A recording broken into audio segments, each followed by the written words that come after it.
예전에 체코 프라하의 어떤 한식당에 할리우드 스타 한 분이 일주일에 6번씩이나 매일같이 밥을 먹으러 와가지고 한번 화제가 됐던 적이 있습니다. 이 영화 닥터 스트레인지, 신비한 동물 사전, 그리고 007 카지노 로얄에서 메인 빌런 역할로 출연하셨던 매즈 미켈슨이라는 배우입니다. 찾아보시면요 아마 많이 익숙한 얼굴이실 것 같습니다. 근데 이분이 한국 음식을 좋아한다는 사실보다 더 주목받았었던 부분이 하나 있습니다. 혼자서 밥을 드셨는데요, 그 메뉴가 삼겹살이었던 거죠.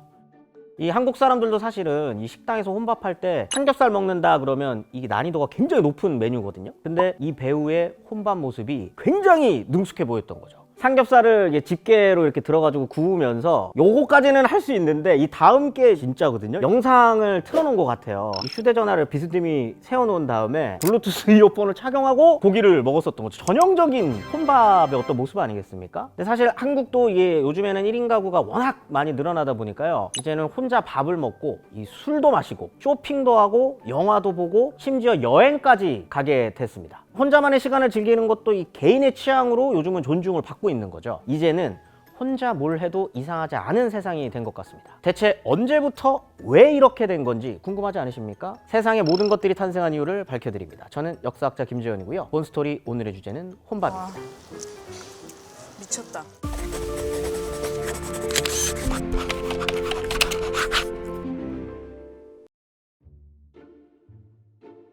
장소가 어디든지 간에 혼자 밥을 먹는 거를 혼밥이라고 부릅니다. 이 용어가요 2014년쯤부터 대학생들 사이에서 발생한 신조어라고 하거든요. 당시에 한국의 청년 고용률이 매년 꾸준히 감소하던 추세였고요. 그러다 보니까 이 당장 사회로 나가야 하는 이 20, 30대 청년들이 굉장히 크게 위기감을 느꼈었던 때였습니다. 오죽하면은 연애나 결혼, 출산처럼 이 기성세대가 당연하다고 여겼었던 것들을 포기한 세대인 거죠. 그래서 이 세대들을요 3포 세대, 5포 세대, 심지어는 M포 세대로까지 이야기하기도 했습니다. 그래서 대학생들도요 이 캠퍼스의 낭만보다는 학점과 스펙 쌓기라든지 아니면 졸업 후에 안정적인 취업을 더 우선시하는 분위기였습니다. 이맘때쯤에 대학생들의 신조어로 혼밥뿐만 아니라 밥을 같이 먹으면서 스터디를 하는 사람들을 일컫는 밥터디, 자발적으로 사람들과 어울리지 않겠다는 뜻의 아웃사이더라는 말도 유행했습니다. 하지만 이 당시에 인터넷상에서도 상당히 화제가 됐었던 혼밥 사례 중에요, 어떤 사람이 이 화장실 칸막이 안에 들어가 끼니를 때우는 모습이 발견되기도 했었거든요. 교내에서 혼자서 밥을 먹는 모습이 자칫 외톨이로 보이거나 아니면 좀 사회성이 부족한 사람으로 내가 낙인 찍힐 수도 있지 않을까? 이런 생각 때문에 남들의 시선을 좀 의식해가지고 그런 행동을 하지 않았나라고 이제 생각이 좀 듭니다. 그럼에도 불구하고 이 혼밥 문화가 대학생들을 넘어서 요즘에는 이 혼자 사는 사람들의 세계에도 이미 자리를 잡았습니다. 또 그럴 것이 이게 90년대 중반까지만 해도 1인 가구 수가 160만 정도밖에 안 됐거든요. 그럼 이제 전체 가구 수의 한 30%가 안 되는 수준이었어요. 근데 이제 그 수가 조금씩 증가해가지고 2015년에는 3배 정도 늘어나서 한 520만 정도. 지금은 작게는 700만에서 많게는 900만까지도 잡더라고. 이게 세대로 나누느냐 가구로 나누느냐가 조금 차이가 있어서 그렇지 이미 40% 넘었어요. 원하든지 원치 않든지 혼자 끼니를 해결해야 하는 사람들이 그만큼 많아졌다는 뜻이죠. 그러다 보니까 이 외식업계나 이 유통업계에서도 혼자의 트렌드에 발맞춰서 움직이기 시작했습니다. 이 혼밥족들이 편하게 식사를 할 수 있게 만든 1인용 테이블, 1인용 메뉴, 그리고 1인분 배달, 소포장 재료 같은 이런 다양한 1인 소비자를 위한 서비스들이 만들어졌어요. 그리고 저도 결혼 전에는 굉장히 적극적으로 저는 지금도 있는데 혼자 구워 먹는 화로. 와, 요거 아주 좋습니다. 혼자 캠핑 온 거 같아요. 저 혼자 베란다에서 먹었거든요. 나와 고기와의 시간이. 또 집에서 혼자 즐기는 간편식이나 편의점 도시락 매출도 눈에 띄게 늘어났습니다. 한국 사람들이 혼밥을 즐기게 된 게 이게 최근의 일이라고 생각하기 쉬운데요, 그렇진 않습니다. 다 같이 한 상에 둘러서 먹고 마시게 된 게 오히려 오래된 문화가 아닌 거거든요. 1936년에 발간된 신문에 굉장히 흥미로운 글이 하나 올라가 있어요. 외상 절대 폐지, 가족이 한식하게라고 하는 제목인데요, 이 독상 제도를 버리고 전 가족이 한 밥상머리에 모여 앉아 화기애애한 중에 같이 먹자는 이야기가 언급되어 있습니다. 또 1939년에 발간된 책 중에 이 한국 음식의 전통 조리법을 담아낸 책이 한 권 있거든요. 가보개혁 이전의 진지상은 다 외상이라는 기록이 있어요. 여기서 말하는 독상 그리고 이 외상이라고 하는 표현이요, 조상들의 오랜 식사 문화였다라는 거를 보여준다라고 할 수 있습니다. 요게 근데 지금 우리가 생각하는 혼밥은 아니죠. 다 같이 먹는데 상만 이렇게 말하자면 이 한 소반 1인이 먹을 만큼의 분량이 차려진 1인 1상으로 식사를 했었다는 거죠. 일상적인 식사뿐만이 아니라 잔치가 벌어져도, 물론 이제 잔치의 주인공은 음식들 이렇게 넓게 차려놓고 이렇게 밥을 먹겠지만, 손님으로 초대된 사람들은 상에 함께 앉아서 먹는 게 아니라 개인의 자리에서 1인분씩 차려진 요 소반에서 밥을 먹었다는 거죠. 근데 이런 식문화의 반전이 일어나게 된 게 그럼 언제냐? 아마도 일제강점기부터가 아닐까라고 추정이 되는 건데, 일본이 사실 전쟁 준비를 하면서 식민지였었던 조선에서 물적 수탈을 엄청 많이 하거든요. 가정에서 쓰는 녹그릇부터 해가지고 수저, 녹여가지고 무기로 만들 수 있는 금속들은 다 뺏어갔었던 거죠.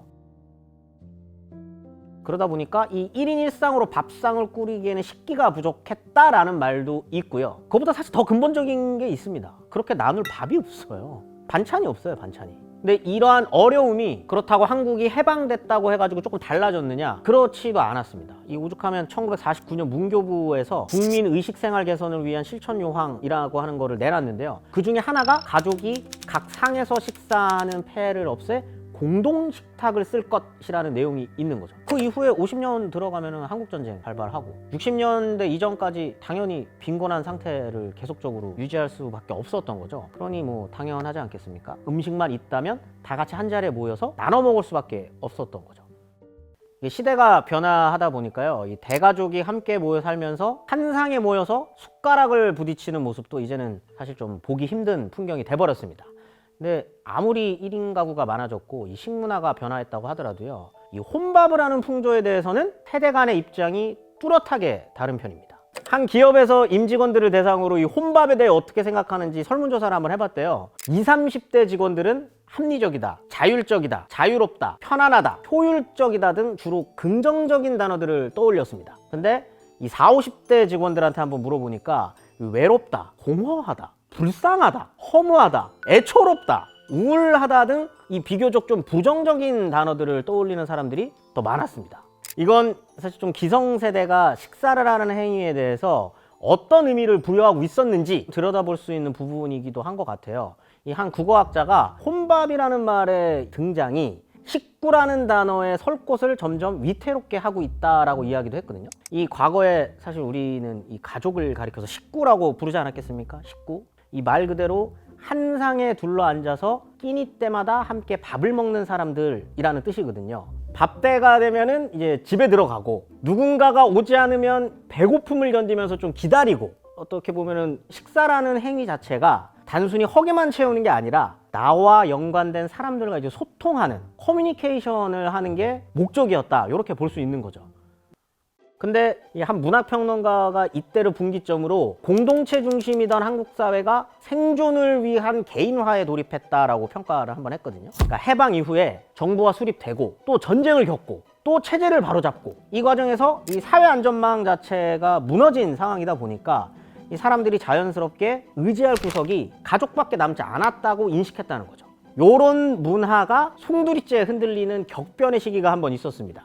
바로 97년에 IMF. 이때 뭐 다 변했네요. 사실 취업시장만 보더라도 그게 좀 나와요. 90년대 중반까지만 해도 알만한 대기업의 대졸자 공채 경쟁률이 지금의 취준생들이 들으면 놀라 까무러칠 숫자입니다. 94년에 이 삼성 현대 경쟁률이 6대1. 지금 한 600대1 하잖아. 엄청나죠. 중소기업이 아니라 한 중견기업들만 하더라도 모셔갔어요. 근데 이 IMF라고 하는 걸 기점으로 이 기업들이 줄도산을 하게 되고요. 설령 남아있는 기업들이라고 하더라도 엄청나게 대대적인 구조조정이 이루어졌습니다. 그러다 보니까 여기에서 일하던 사람들도 하루아침에 일자리를 잃는 판국에 새로운 직원들이 당연히 뽑힐 리 없지 않겠습니까? 그래서 취업이 예정되어 있었던 사람들마저 입사가 취소되는 사태까지 벌어졌습니다. 그러다 보니까 이 사회 초년에 이런 풍파를 겪은 세대는요, 개인이 조직에 충성하던 이 기성세대의 방식에 대해 회의감을 좀 느끼기 시작했었던 거죠.